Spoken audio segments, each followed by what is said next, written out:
드러나는 비밀.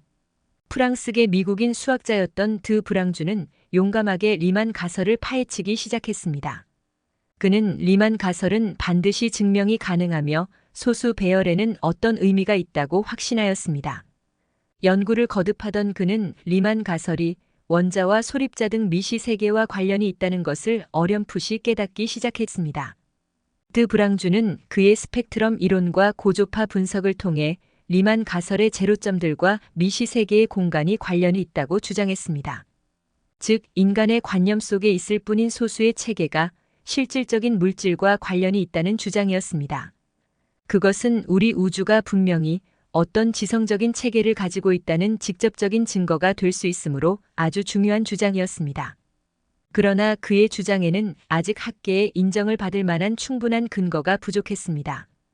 그래서 리만 가설이 미시 세계와 관련이 있다는 그의 주장은 학계에서 회의적으로 받아들여져 크게 인정받지는 못했습니다. 그런데 드 브랑주가 주장한 이 관련성은 전혀 예상치 못한 상황에서 1972년 한 과학자와 수학자 간의 우연한 만남을 통해 드러나게 되었습니다.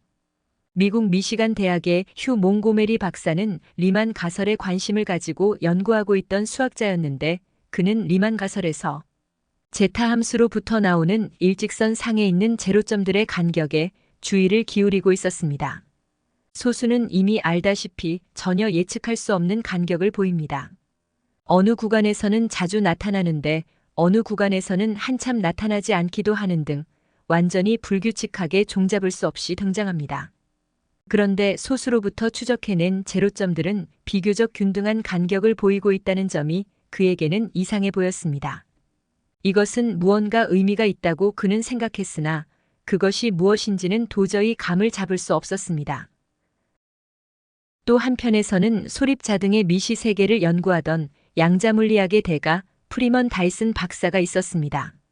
이 두 사람은 우연히 프린스턴 고등연구소의 오후 3시의 티타임에 만나게 되었습니다.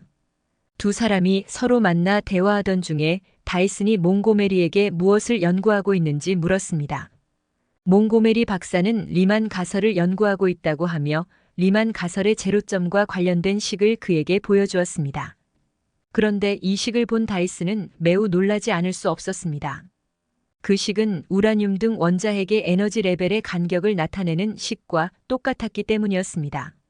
원자핵의 에너지는 핵반응, 방사능 방출, 그리고 주변 환경과의 상호작용 등 다양한 요인에 의해 원자핵 내부의 양성자와 중성자의 배열이 수시로 바뀌면서 변화됩니다.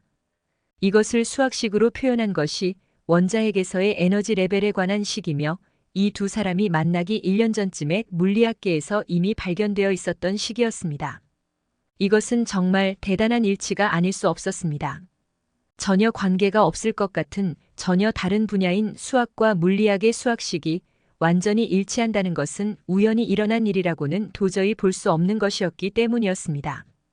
자연계의 기본 구성 요소인 원자의 중심에 있는 원자핵의 에너지는 일정하지 않고 무언가의 영향으로 시시때때로 변한다는 것을 물리학자들은 밝혀내었습니다. 물리학자들은 우라늄 원자핵을 관측한 결과를 토대로 에너지 레벨의 변화를 측정했습니다. 그런데 이 에너지 레벨의 간격이 리만 가설의 제로점의 간격과 매우 흡사하며 깊은 연관성이 있다는 것을 말해주는 것이었습니다. 이것은 오일러, 가우스, 리만 등이 어렴풋이 느끼고 있었던 소수의 비밀과 자연계와의 어떤 연관성이 드러난 것이었고, 또한 리만 가설의 제로점이 미시 세계와 관련이 있다고 주장한 드 브랑주의 주장이 무시할 수 없는 주장이라는 것이 드러난 것이었습니다. 리만 가설의 제로점과 원자핵의 예상치 못했던 관계가 드러나자 전 세계의 과학자들과 수학자들은 흥분하였고, 많은 학자들이 이 문제를 들여다보기 시작했습니다. 그리고 리만 가설을 증명할 수 있다면 이 우주의 원초적인 비밀이 풀릴 것으로 생각하고 다시 리만 가설 해결에 수많은 수학자와 과학자들이 뛰어들고 있습니다. 수학자 프리먼 다이슨은 리만 가설이 풀릴 때 세상의 비밀이 풀릴 것이다라고 말하기도 했습니다. 리만 가설로 살펴본 이 우주는 수학적 구조입니다. 물질이 아닌 완전히 관념적으로만 생각했던 숫자와 수학이 관념이 아닌 이 우주의 물질의 기본과 연관이 있다는 것은 결국 이 우주가 지적 산물이라는 결론에 도달합니다.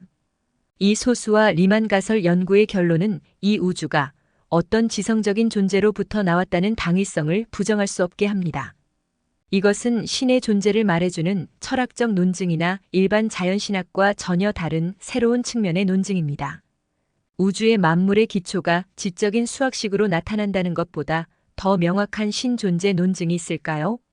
리만 가설을 다루었던 일본 NHK의 다큐멘터리는 이렇게 끝맺음을 하고 있었습니다. 이미 오일러와 가우스, 리만이 찾으려 했던 소수의 배열에 숨겨진 거대한 의미, 그것은 만물의 이론, 다시 말해 창조주에 의한 우주의 설계도일지도 모른다. 우리는 지금까지 이 우주가 전능하신 하나님에 의해 창조되었다는 것을 논리적 철학적 논증, 자연과학을 통한 단서 수학적 논증 등을 통해 확인할 수 있었습니다. 우리에게는 이렇게 하나님이 계시다는 것을 여러 가지 근거로 확인할 수 있는 반면 하나님이 없다고 주장하는 무신론자들은 사실 거의 아무런 근거 없이 맹목적으로 부정하는 것이라는 것을 확인할 수 있습니다. 많은 무신론자들이 기독교인들에게 맹목적으로 신앙을 가진 무지몽매한 사람들인 것처럼 호도하지만 정작 무지몽매한 쪽은 그들일 수밖에 없습니다. 이어지는 강좌에서는 하나님이 계시다는 단서들 중 중요한 것들에 대해 계속 살펴보도록 하겠습니다.